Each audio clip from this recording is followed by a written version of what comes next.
Hello you lovely lot. I am still knocking about, but I've not been very active lately. I'm still here with the pond on the indoor. As you can see, this is down to 10 degrees C.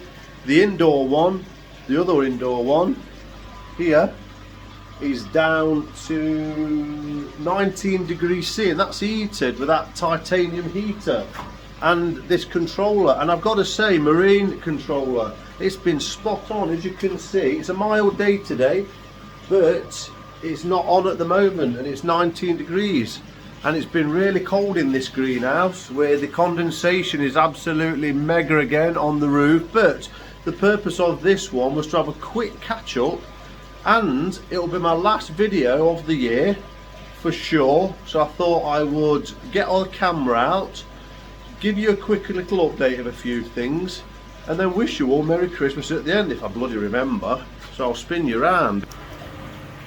Here we are. This pond's doing great, but 10 degrees. Ooh, this is the one that's got the mini air source heat pump, which has failed again, so it's been off for a few months now. Pain in the bum. I'm anchoring, guys, so a quick one. I'm anchoring. I'm already wanting to do a big pond in here, so all of that, so strip all this back to here, take all that out, do breeze block wall in there, breeze block, breeze block, breeze block against this single skin 4-inch concrete wall. So 4-inch concrete blocks against that wall inside, so it's almost then double 4-inch, and then get concrete blocks 8-inch across the front, all the way across the front, or 4-inch concrete blocks like these laid flat along that front, and then tie them in somehow with a single skin along the back, and then a, I don't know, a 2-meter glass panel at the front, which would be here, and then have the 3-inch bottom drain, which is here coming out to there, have that for the bottom, and then have one in the wall on the front, maybe in the corner coming out, and then the bottom have it all sloping to the front, and then have it sloping to the front. I don't know, it might even be a 3-inch at the front in the middle,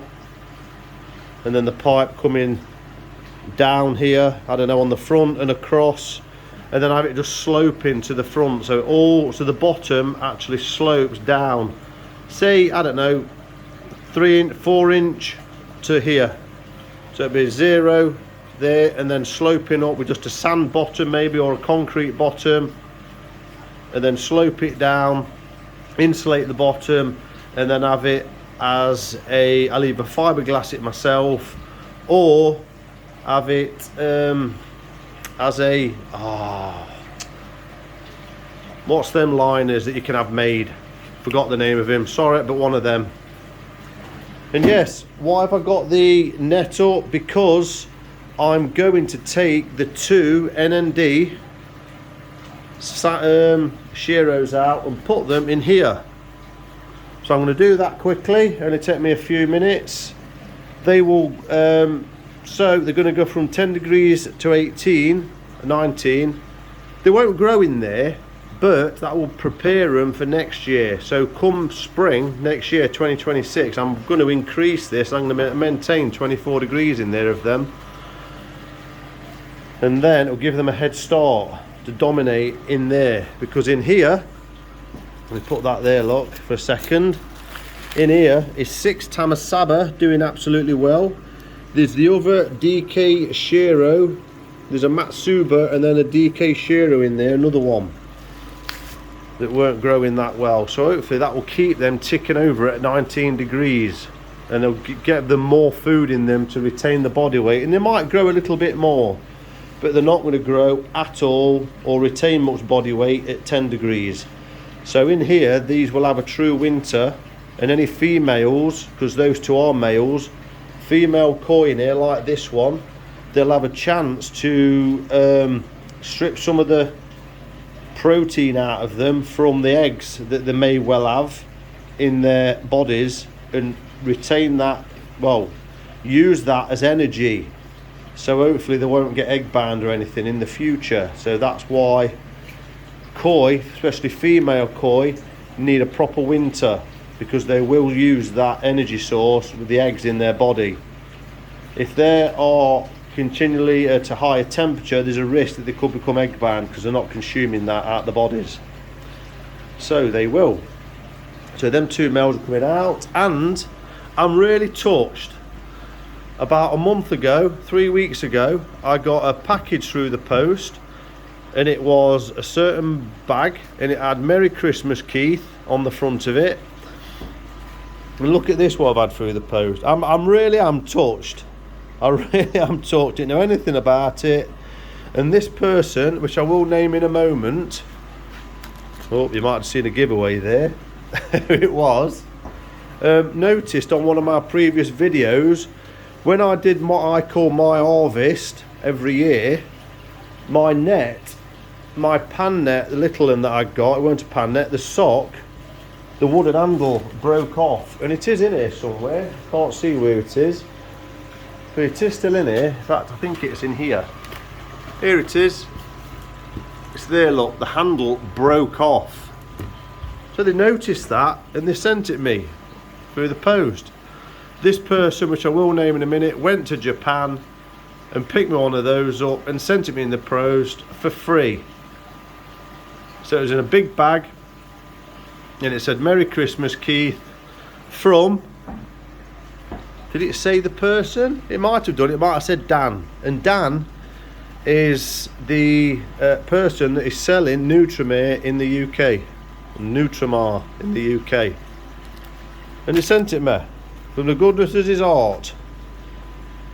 And the people, some people will say, well, yeah, that's because he's paying you to promote Nutrimare, and I can tell you he hasn't. He's done that because he's a good person. And what absolute koi sock. If you look online for these, they are not cheap koi socks. It is absolute quality and feels quality. And I'm going to use it to move those 2. So I'll get them up in that net, use that new koi sock, and they won't get damaged in any way, and that will really help me be a better koi keeper. So thanks, Dan, really appreciate it. I'm absolutely touched. I thanked him personally. I thanked him for these little things. I nearly thrown these away. In the actual bag, it actually came in a Nutrimare feed sack, and these were at the bottom, and I was about to put the bag in the wheelie bin, and I thought I could feel something jangling in the bottom of the bag, and I thought, what are these? And look at these little things. Lovely little, like, keyring type things. I love koi with Nutrimare on the back of that one. A lovely tancho. Look at that, beautiful. Right up my street, these koi. These types, beautiful. So anyway, I'm about to throw them away, put my hand in, they're in the bottom. So I thanked Dan for them about a few days later, because I just put this in the bag. And he says, I didn't put them in there, mate. Keith, his missus must have done. So thanks to Dan and his missus. Merry Christmas to you both, and Merry Christmas to the Nutrimar family. Touched. I am pretty touched. But no, yeah, I'm really touched. Just to very, very rarely, and I know you don't believe this of so-called YouTubers, I very, very rarely get freebies. Really don't. All that food I've had off Dan, I think I've had 6 bags off him in the last year, I paid for every single gram of that food. Don't expect anything for it. And I do believe he's done that because he saw that video of me have a bit of an episode with my koi net, and he's just been over there, he saw them, and he's thought of me, and he's bought one back for me, and he sent it to me in the post. Awesome community. Anyway, enough of that, because I'm going to use that in a minute. Now, I'm not going to show you how to do that, or I'm going to show you doing it. I'm just going to do it. Yes, I'm just going to do it. Look at this. Look at this Goski. I've noticed, look at this head spot now. The actual, it has darkened up, but look, it's had a bloody dark patch on it, look, on its spot on its head. Which I suppose you're going to get that because each of these scales are obviously cells, and obviously there's some sumi in the cell. But look at the sumi that's coming up on its actual in. I suppose that's why it's called a Kuro Goski. But the fish are looking good. The Tancho Sanki's looking nice. The Saki Fish Farm. But look at that shower. I absolutely love that shower. So yeah, that one's coming out. Looking really good. The sumi's looking really good and sharp. And so is that one. Look at that. So yeah, I'm going to put them in there. So the main pond has just got pond balls on it at the moment, under wraps. That's probably about, I've noticed that difference between this indoor pond and that one, that's at 10.3, so I would imagine that at the moment is only a degree or so below this one. But just go to show you the difference. It's about 2 degrees more higher than that one, but when the sun comes out, obviously this will go probably 3-4 degrees more than the outdoor pond. Can be 5 degrees sometimes, but the heated pond, this one here, is at the moment 9 degrees more than that one. Now it don't seem a lot, but that can take more food because it's high temperature and the filters will be still retaining more bacteria, whereas this one, if I get too much food going in, I'm at risk of getting ammonia and nitrite. But the fish are looking good. The food here, the superfish one, I've got it right down now onto 3 feeds a day on its minimum setting. I had noticed, I thought I'd tweaked it down and I hadn't, and it was actually set on 8 feeds per day, and I noticed some of the fish looked a bit stressy. The Shiroji was looking a bit veiny and pink, especially the Shiros, and I thought, what's going on? That was a couple of weeks ago, and I checked for nitrite, and there was nitrite. It was a bit higher than what I would normally like, and obviously it's not that time of season where you go through that because I'm not building food up. It's literally got to a point where that too much food were going in on them 8 feeds a day. Put it down to 3 feeds, and the absolutely stress on them has cleared up.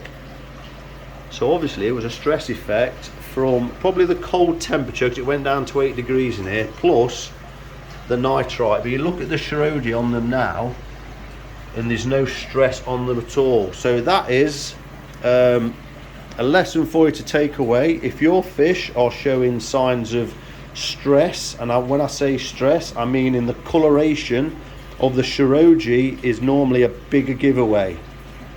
That's the big giveaway for me. If that starts getting like little veiny, that's a stress reaction. If you ever had fish out, white fish, if I get that fish out there, this one, this Saki Fish Farm Sanki, and get my net in there, you'll see the veins start getting on the actual skin. It's incredible, the reaction. So that one is a bit of a stressy fish. And when I get these two out in the net, they'll probably be the same for a bit.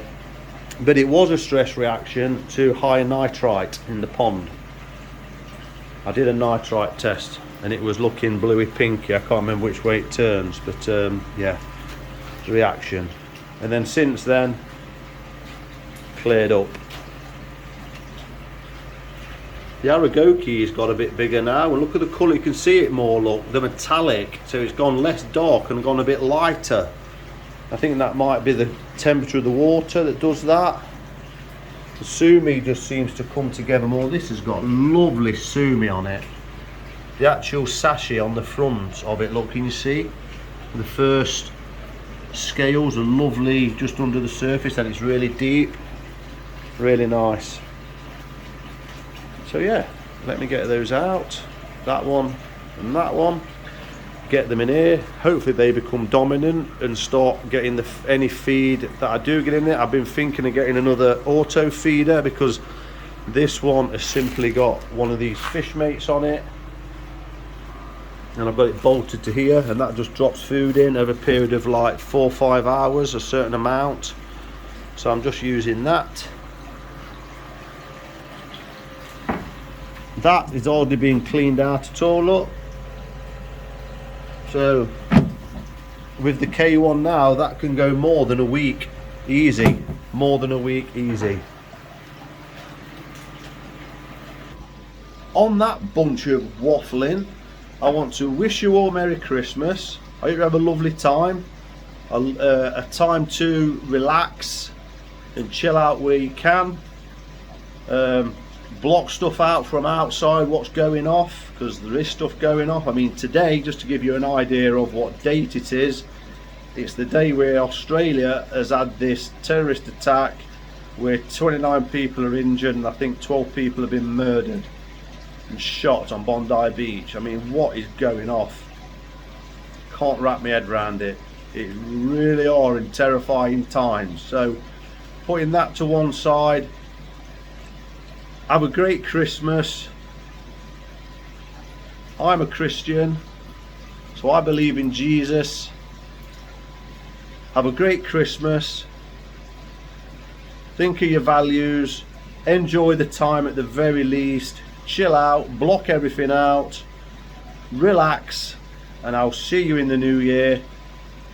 Yeah, I'll see you in the new year. Merry Christmas. God bless you.